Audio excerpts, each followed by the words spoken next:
सूक्ति सुधा।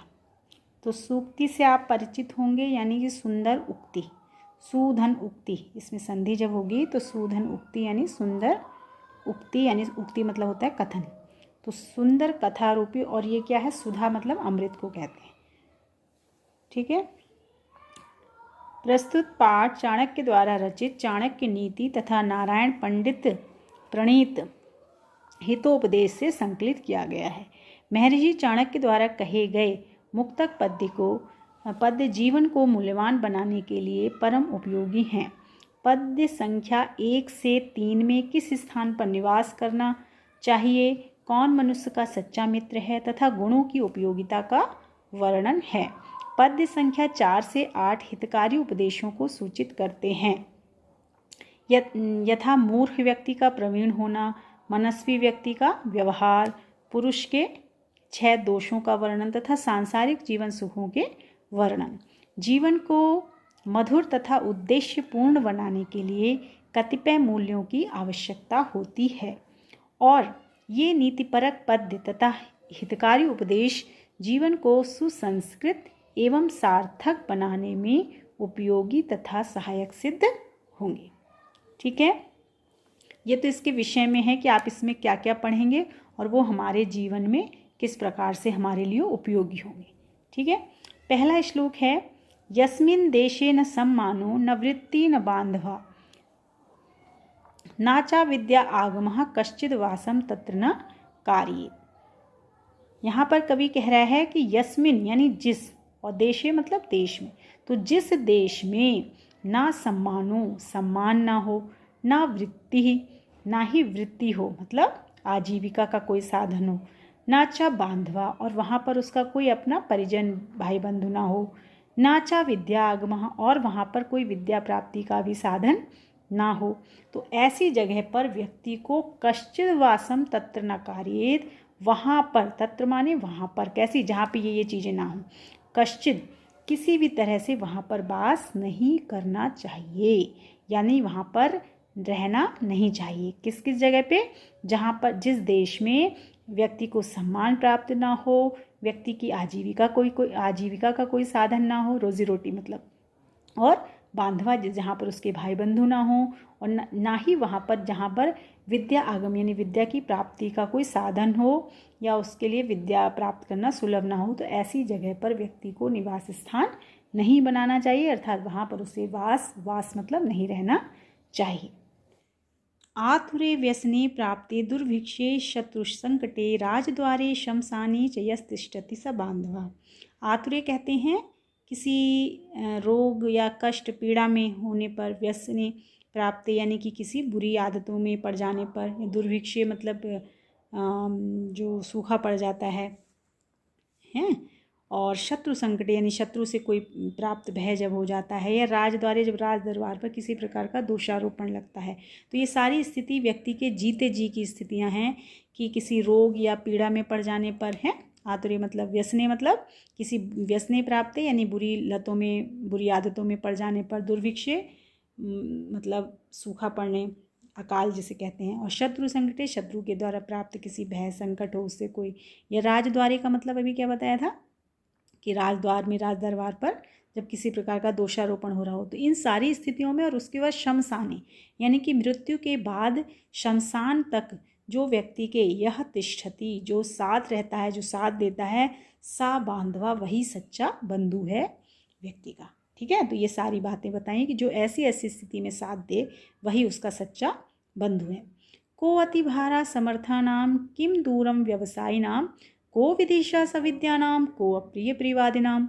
यहाँ पे वो कह रहे हैं कि जो समर्थ लोग होते हैं, जो समर्थवान होते हैं, उनके लिए कोई भी भार नहीं है, यानी कि वो कोई ऐसा भार नहीं है, कोई ऐसी वो नहीं है जिसको वो वहन ना कर सकें, उठा ना सके। वहन करना मतलब उठाना, बोझ को उठा ना पाए। और किम दूरम व्यवसायी नाम, और जो व्यवसाय करने वाले होते हैं उनके लिए कोई दूरी नहीं है। अगर किसी ने ठान ली कि हमें करना है व्यवसाय, तो ये नहीं है कि बहुत दूर है, ऐसी कोई बात नहीं आती है। ठीक है। तो जो व्यवसाय करने वाले लोग हैं उनके लिए कोई दूरी नहीं है, वो देश विदेश में कहीं भी व्यवसाय अपना फलीभूत कर सकते हैं, उसका विकास कर सकते हैं। और को विदेशा स विद्यानाम, जो विद्यावान लोग हैं वो विदेश में, उनके लिए कुछ भी विदेश नहीं है, चाहे वो स्वदेश हो चाहे विदेश हो, वो अपना पूरा मान सम्मान प्राप्त करते हैं अपनी विद्या के बल पर और अपना पूरा विकास करते हैं। ठीक है, खूब उन्नति तरक्की करते हैं। को अप्रिय प्रियवादी नाम, इसी प्रकार से जो प्रियवाद बोलने वाले होते हैं उनका कोई भी अप्रिय नहीं होता, क्योंकि हर व्यक्ति को मीठा बोलना अच्छा लगता है, तो उनके लिए कोई अपना नहीं कोई पराया नहीं, क्योंकि वो अपनी मीठी वाणी से सभी को अपना बना लेते हैं। तो ये बात समझ में आ गई होगी कि समर्थ व्यक्तियों के लिए कोई ऐसा भार नहीं है जिसे वे वहन ना कर सकें। और किम दूरम व्यवसायी नाम, और जो व्यवसायी होते हैं, जो एक अच्छे व्यवसायी होते हैं, वो अपने व्यवसाय को फलने फूलने के लिए या उसको बढ़ाने के लिए उनके लिए कुछ भी दूर नहीं है। ये सब बहानेबाजी होती है, कहने का आशय है, इसलिए उनके लिए कुछ दूर नहीं है। वो देश विदेश कहीं भी अपने व्यापार को खूब बढ़ा लेते हैं। और को विदेशा सविद्या नाम, जो इसी प्रकार से जो विद्यावान लोग होते हैं उनके लिए कुछ भी विदेश नहीं है, चाहे वो देश हो चाहे विदेश हो, लेकिन वो अपने आप को खूब तरक्की करते हैं अपनी विद्या के बल पर। और को अप्रिय प्रियवाद नाम, इसी प्रकार से जो प्रिय बोलने वाले लोग होते हैं उनके लिए कोई भी अप्रिय नहीं होता, चाहे अपना हो पराया हो, सभी को अपनी मीठी वाणी से अपना बना लेते हैं। चौथा श्लोक है बच्चों, काचः कांचन संसर्गात् धत्ते मार्कतिम द्युतिम तथा सन्निधानेन मूर्खो याति प्रवीणताम।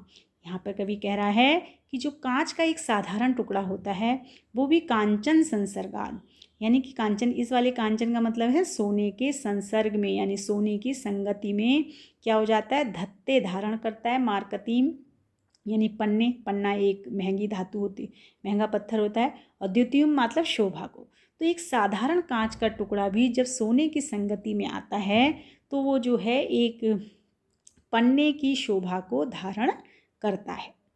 क्या कहने का तात्पर्य, यदि आप एक साधारण कांच का टुकड़ा भी सोने की अंगूठी में लगा लेते हैं तो वो क्या लगने लगता है, जैसे मानो वो पन्ना हो। भले ही वो साधारण होगा लेकिन फिर भी वो क्या लगेगा, जैसे कि वो पन्ना हो। तथा सत्सन्निधानेन, ठीक उसी प्रकार से वैसे ही सत्सन्निधानेन, जो सज्जनों की, सत मतलब सज्जनों की संगति होती है, मूर्खो यानी उसमें मूर्ख व्यक्ति प्रवीणताम याति, प्रवीणता को प्राप्त कर लेता है, कुशलता को प्राप्त कर लेता है।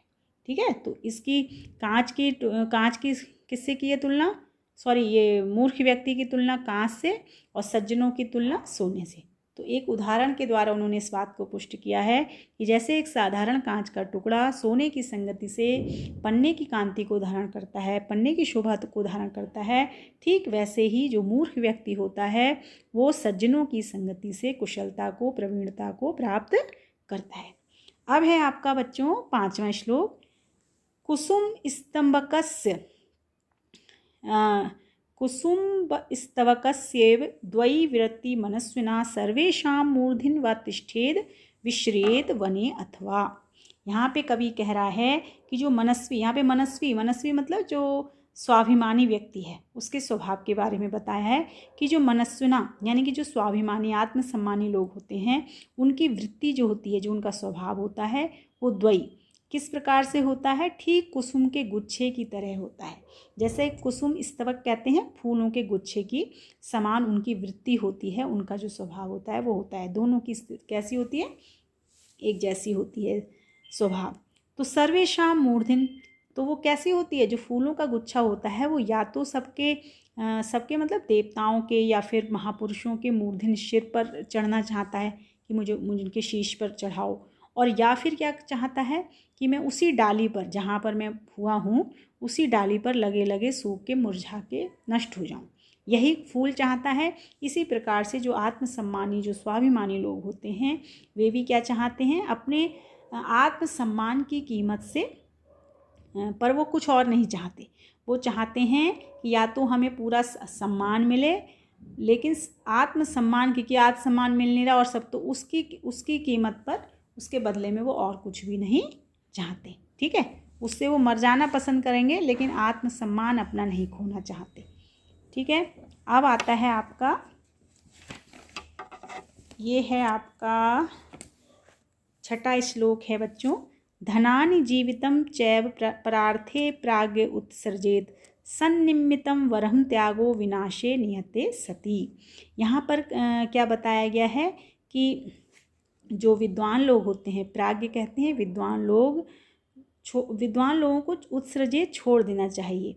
किसको? धन और जीवन को। धनानि जीवितम, धनानि मतलब धन को और जीवितम मतलब जीवन को। परार्थे, दूसरों के हित के लिए। यदि जो विद्वान लोग होते हैं उनको अपने धन और जीवन को परार्थे, दूसरे के लिए उत्सृजेत माने छोड़ देना चाहिए। क्यों? क्योंकि सन्निमित्तं वरम त्यागो विनाशे नियते सती।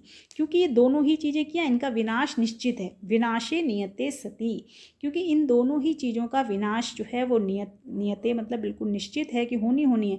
ना धन हमेशा रहने वाला है, ना ही ये जीवन हमेशा रहने वाला है।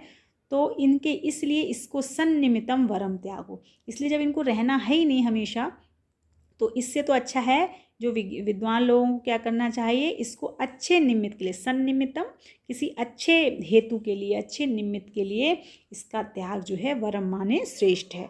तो इसलिए जो विद्वान लोग होते हैं वो धन और जीवन को उन्हें क्या कर देना चाहिए, दूसरों की भलाई के लिए त्याग देना चाहिए। क्योंकि दोनों के ही विनाश निश्चित होने की स्थिति में किसी अच्छे निमित्त के लिए उसका त्याग जो है वो वरम त्यागो मतलब उसका त्याग, और वरम माने श्रेष्ठ है, अच्छा है। अब आपका 7वां श्लोक है बच्चों, षड दोषः पुरुषेण हिरातव्या भूतिम इच्छता निद्रा तंद्रा भयम क्रोध आलस्यम दीर्घसूत्रता। इस वाले श्लोक में उन्होंने ये कहा है कि इहि माने इस श्लोक में, पुरुषेण हिक मतलब है व्यक्ति को क्या करना चाहिए, इहि माने इस श्लोक में, और भूतिम इच्छता जो ऐश्वर्य को चाहते हुए यदि व्यक्ति को क्या कर देना चाहिए, षड दोषः 6 दोषों का त्याग कर देना चाहिए, उन्हें हतव्य माने छोड़ देना चाहिए। यहाँ पे देखिए तब्यत प्रत्यय है, तब्यत प्रत्यय चाहिए अर्थ में लगता है। तो ऐश्वर्य को चाहता हुआ व्यक्ति जो है वो इस लोक में उसको 6 दोषों को, अवगुणों को क्या कर देना चाहिए, छोड़ देना चाहिए। वे 6 दोष कौन कौन से बताए हैं? निंद्रा मतलब हर समय सोए हुए हैं, सोने का एक टाइम निश्चित होना चाहिए। तंद्रा मतलब सुस्ती में है। भयम मतलब डर है। क्रोध गुस्सा आप सभी जानते होंगे। आलस्य वही हुआ। और दीर्घ सूत्रता मतलब देरी से कार्य करना, चलो कल कर लेंगे मतलब इस आदत से। तो ये 6 दोष बताए गए हैं। और यदि कोई ये इच्छा करता है कि मैं खूब ऐश्वर्य की प्राप्ति करूं, तो उसको भूतिम इच्छता, ठीक है, ऐश्वर्य को चाहने वाले व्यक्ति को इस श्लोक में 6 दोषों का त्याग कर देना चाहिए। अंतिम बेटा है इसमें इन्होंने इस जीवन के जीवलोकस के 6 मतलब गुण मतलब बताए हैं कि क्या चीज़ें मतलब वो हैं। अर्थ आगमो नित्यम आरोग्यता च प्रिया च भार्या प्रियवादिनी। अर्थ आगमो नित्यम आरोग्यता च प्रिया च भार्या प्रियवादिनी वश्यश्च पुत्रो अर्थ करी च विद्या षड जीवलोकस्य सुखानी। यहाँ पे वो कह रहे हैं अर्थ आगम कहते हैं मतलब अर्थ माने धन और आगम मतलब उसकी प्राप्ति, तो धन की प्राप्ति। और नित्यम आरोग्यता, नित्य वो आरोग्य रहे यानी किसी प्रकार का कोई उसे रोग ना हो, शरीर में बीमारी ना हो। जब प्रिया और प्रिय बोलने वाली भार्या हो, उसकी प्रिया हो, और प्रियवादिनी प्रिय यानी मीठा बोलने वाली उसकी पत्नी हो भार्या। और वश्यश्च का मतलब है वश्यः पुत्रो, और उसका आज्ञाकारी पुत्र हो। और अर्थ करी च विद्या, और अर्थ कहते हैं मतलब धन, और करी मतलब प्रदान करने वाली, तो अर्थ करी यानी धन प्रदान करने वाली विद्या।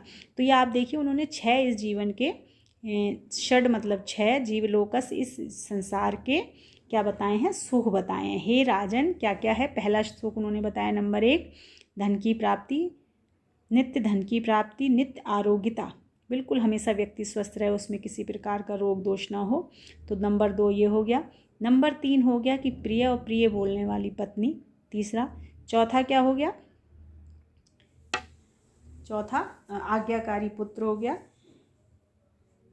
सॉरी ये प्रिया और प्रिय इसमें 2 हैं, ठीक है, तो 2 ये हो गए। नंबर 1 धन की प्राप्ति, नंबर 2 नित्यारोग्यता, बिल्कुल आरोग्य हो व्यक्ति, दोष रहित रोग रहित, और प्रिया हो पत्नी, और पत्नी में 2 गुण बताए हैं, और प्रिय बोलने वाली भी हो। ये नहीं कि केवल सुंदर ही सुंदर है, लेकिन प्रिय बोलने वाली भी हो। और वश्यश्च से मतलब है आज्ञाकारी पुत्र नंबर 5, और नंबर 6 जो उन्होंने सुख बताया छठा, वो अर्थ प्रदान करने वाली विद्या, ऐसी विद्या जो हमें लगातार धन प्रदान करती रहे। तो ये उन्होंने जीवन इस संसार के 6 क्या बताए हैं, सुख बताए हैं।